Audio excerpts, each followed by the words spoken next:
pocket. That's where things went from 1 to 100 real quick. He looked at me with a gun aimed at me and said something along the lines of, "I'm gonna take what I want and you're gonna stay in my sight." Of course, I had to say okay with a gun aimed at me. Dang it, bro. We are on MRNIGHTMARE channel. This video is called 3 Stories That Happened While Quarantine. Quarantine. What? Yeah, I can't talk. So Bro, what are you basically, talking about, man? you know, the global phenomenon that's happening around the world right now with this this whole situation.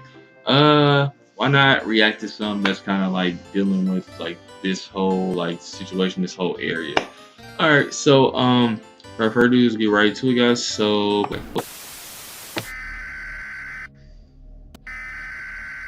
wonder how you gonna have horror stories during quarantine. Kind of curious. With all this quarantining madness going on because of COVID-19, my family and I have fled New York State to our Massachusetts lake house to avoid contact with other people. The lake, which I will not name for safety reasons, has a bunch of houses surrounding it, and in the summer months, it's full of boats and How you people gonna barbecuing and get drinking. stuff But from right the now, in store late March when I'm before writing what? this, it's kind of a ghost town here, and it's weird seeing it like this here. Anyway, I wouldn't be here writing this if something didn't go wrong, right? My younger brothers, who I'll call Steve and Glenn, were out on the deck overlooking the lake with me. We were setting up the table for a game of beer pong, which we invited our dad to play with us so the teams would be even. The sky had reached that point after sunset where most of the sky was dark, but there was still that hint of orange on the horizon. The lake was calm and quiet, not a single boat, and all the neighboring houses seemed to be vacant. We were truly the only ones around still. It sounds good. The deck has a fire pit, so we It's, lit that for extra light it's as not well as gonna heat end because that it was way. chilly. The 4 of us were playing a game of beer pong, when in the middle of it, Glenn grabbed his phone and lowered the music to his portable speaker. He and Steve turned around to look over the deck to the grass below. My dad and I went over to see what they were looking at. Glenn said he heard something below us, and he could see someone walk under the deck. The deck doesn't have a stairway leading down. You have to go inside and downstairs to get down there. So my dad and I went downstairs and out the back door under the deck. There's nobody there. My dad called out a bunch of times to confirm this, and we went back upstairs. The thing is, Steve swore by it as well that he also heard someone speaking from under the deck. Regardless, we cut the game of beer pong short and went inside, making sure to lock the door. My mom and dad were up in their loft bedroom, while I was in the living room playing PlayStation. That's when it started.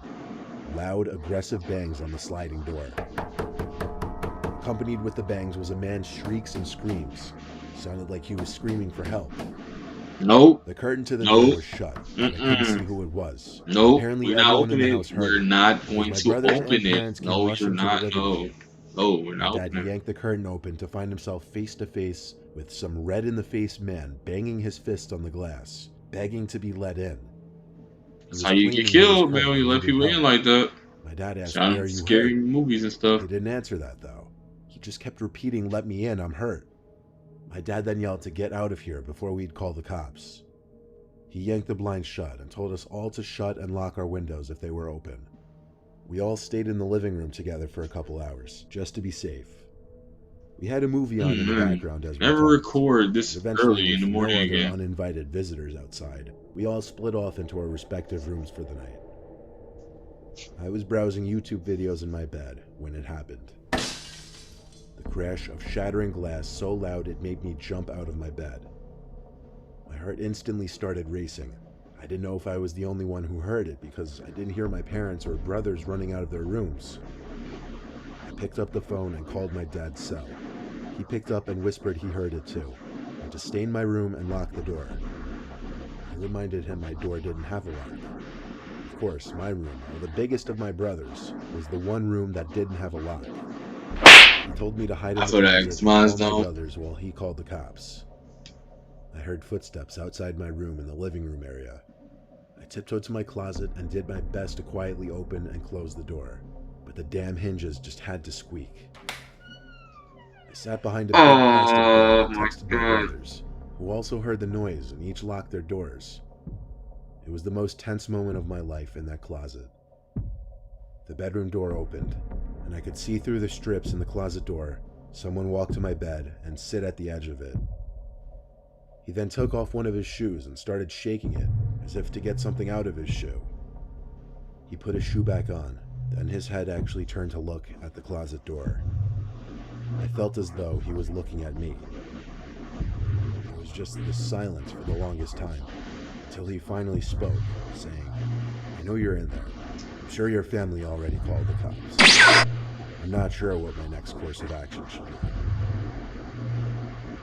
At that moment, I had to decide whether to stay in there or make a break for the door, and I chose the second option. I burst through the closet door screaming with some kind of adrenaline boost.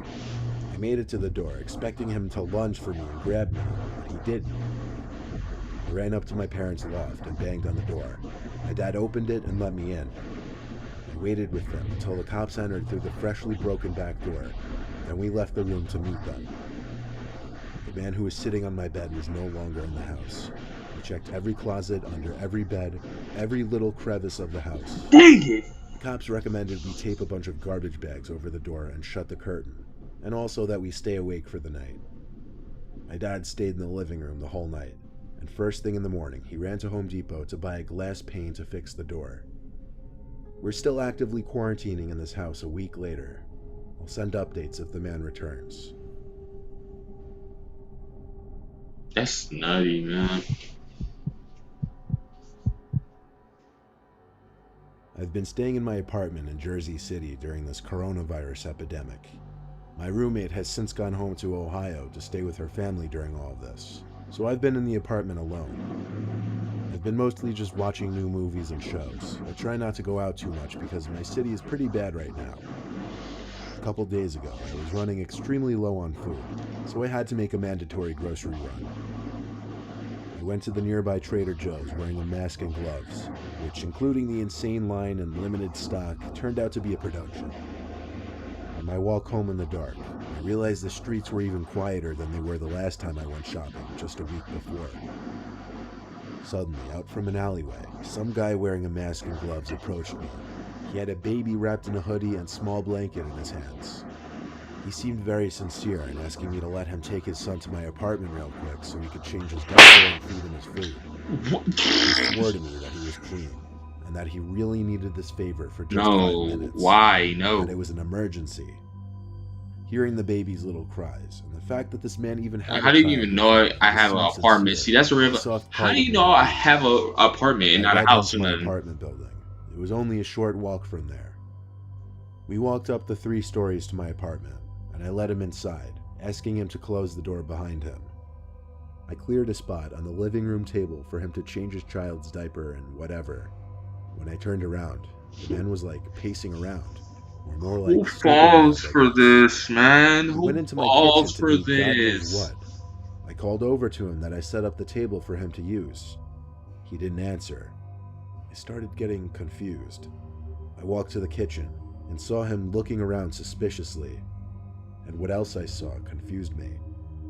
The man was standing with what I thought was his child, held in only one hand. It took me a second to understand. It wasn't a child. It was just some baby doll wrapped up in a blanket. I'm assuming one of those realistic ones that make the crying and moaning noises. The man looked at me and pulled out a gun from his right pocket. That's where things went from 1 to 100 real quick. He looked at me with a gun aimed at me and said something along the lines of, "I'm gonna take what I want and you're gonna stay in my sight."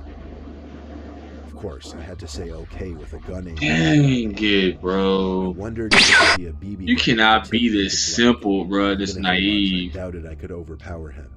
I couldn't risk it. The man pulled out a big black bag from his backpack and filled it with valuables, including my wallet, some of my roommate's jewelry, kitchen valuables, my brother's Xbox, which he lent me, and my iPad.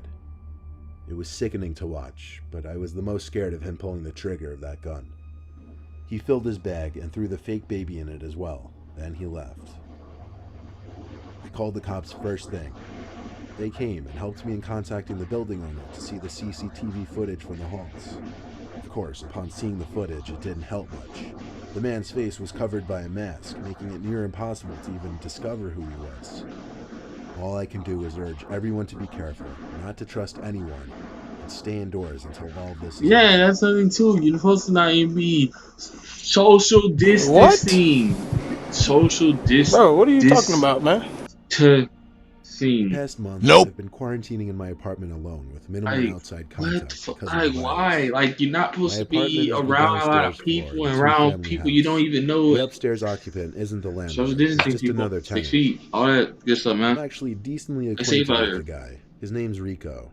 To be honest, he's a bit odd though. Of course, I hadn't seen Rico because I've been quarantining. I do still have to wake up early in the morning though for work, which I report to on my laptop now. A week ago, Rico started making a lot of noise one night. Late night, actually. I was in bed. It was like past 12. I had to be up early. And all of a sudden, I just start hearing constant thumping noises coming from the upstairs level of the house. It sounded like Rico was stomping around in boots or something. I waited for it to hopefully Sound end effects, eventually, bro. but it just kept going on and on and on. Over 20 minutes of the stomping. I was so frustrated that I got up to knock on his door outside. I knocked a few times loud enough for him to hear. He never answered. When I gave up and went back to my room though, thankfully the noise had stopped. I wasn't sure if he heard my knocks and stopped because of that or what, but I didn't care much. I fell into a deep sleep for some time, till I awoke in my dark bedroom. The clock read 2:30 something. I didn't know what exactly woke me up at first. Then I realized it must have been the fact that the room was cold. I realized my window on the opposite side of the room was open about a foot. I knew for a fact I did not do that. I got up and quietly shut it, looking around my room paranoid. I checked under my bed and That in boy the closet. skirted out Nothing of there. It's not like anyone could fit through that opening in the window, but someone actually went out of their way to open that, and that terrified me. I did a scope of the place with all the lights on, and I could confirm there was nobody hiding inside, so I went back to bed with one eye open. Then the noises upstairs started again, thumping and stomping. I couldn't take this anymore. It almost sounded like he was hitting the floor with a hammer or something. I went up to his door again and pounded on it, yelling his name as well. Once again, no answer. I went back inside and grabbed my phone and dug deep for Rico's number. I didn't have it saved. It was buried in my text conversation somewhere. When I found it, I called him. He didn't pick up the first time or the second, but on the third time, he picked up sounding confused and like he had just been woken up. I said in a rather annoyed tone that he needed to stop making the constant noises. He asked what I'm talking about, and I explained the thumping noises. Then he dropped the bomb, told me, "Jared, I'm not in my apartment. I went home to stay with my family a week ago. Call the cops." It suddenly made a lot more sense, and I realized the noises had stopped ever since I went back to the door. I hung up before saying another word and dialed 911, not wasting a second. As I was on the phone This talking person's to the gonna police kill you, bro. operator, I heard it clicking at my bedroom window. Someone was outside trying to lift open the window, which I had just locked earlier. I screamed as I realized it, and then yelled at the operator to hurry with the police. She said they were on their way and asked me to describe the man, but I couldn't. It was too dark. He seemed to hear my conversation, I would guess, and walked away from the window. 4 police officers showed up. I led them to the upstairs apartment where the door was unlocked. I walked in behind the officers, and not much searching needed to be done. There was a man with long graying hair down to his shoulders, who was sitting on the couch, looking up at the ceiling, seemingly laughing. Fuck. When the officers Also, he's approached him crazy. to arrest him, the man focused in on me, still laughing. He started to point at me, and that's when I had to leave because I was too freaked out. I waited until the man was in one of the police cars before talking to the officers again. I locked Rico's door, and the cops just told me to keep a good eye on the place for the time being. Rico came back the following day to assess what was stolen. He has been staying upstairs since.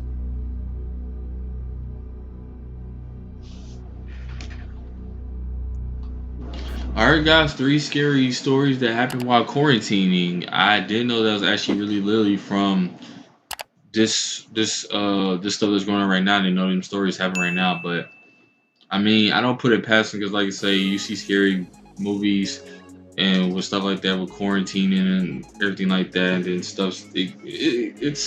a bad world out here, man. Like I said, don't let people hitchhike. Don't let people go back to your place. Don't go on the deep well. I really don't understand that whole, what was the second story? Why would you on your, like I say, it's a red flag off the rip. How do you know I have an apartment and I don't even know who you are? Or like you said apartment, you didn't say house, and you said apartment. Like you already knew where I basically lived, some degree, and you just, I don't know, man. It's all weird. But like I said, we ain't talking about. Peace.